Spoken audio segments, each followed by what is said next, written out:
एवढी थंडी पडते म्हटल्यावर मेथीचे लाडू तर झालेच पाहिजेत.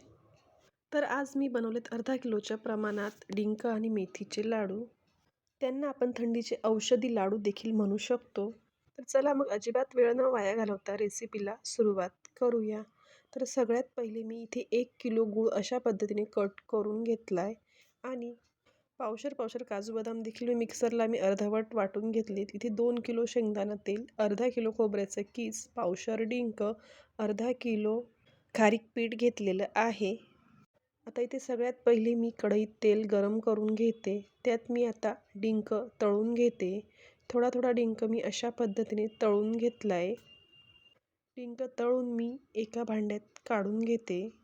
पूर्ण डिंक तळल्यानंतर मी एका मोठ्या कढईत तो टाकून घेतला. एका वाटीच्या साहाय्याने मी तो अशा पद्धतीने चुरून घेते. तुम्ही वाटी किंवा खलबत्ता वगैरे काहीही घेऊ शकतात.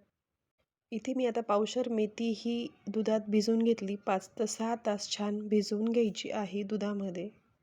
मेथी देखील आता तेलात छान परतून घेते, म्हणजे लाडू हे कडू होत नाही. इथे एका साईडला पीठ देखील मी भाजून घेते.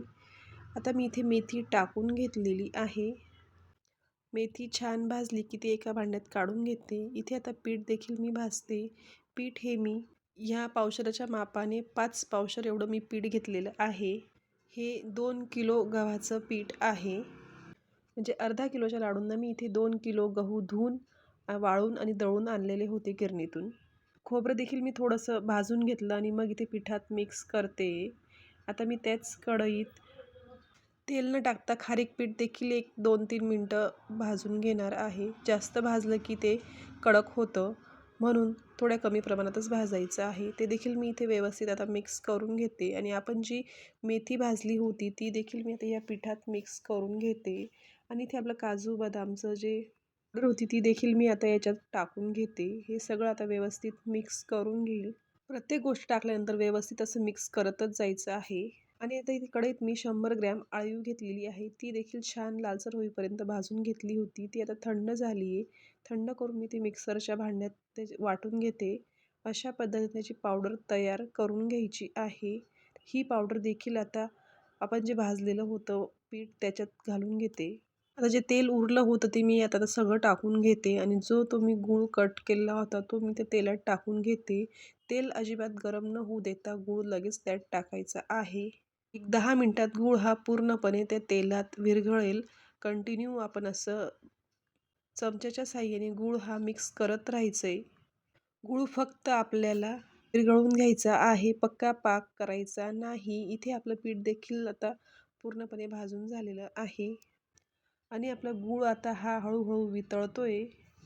गूळ इथे वितळेपर्यंत मी पीठ हे व्यवस्थित असं कढईत पसरून घेते, म्हणजे जेणेकरून तो गुळाचा पाक हा पूर्णपणे व्यवस्थित मिक्स होईल. आता आपला गुळाचा पाक हा जवळजवळ झालेलाच आहे. एक 5% राहिला असेल फक्त. मी गॅस बंद करून देते. ते छोटे छोटे गोळे ते देखील वितळून जातील गरम तेलात.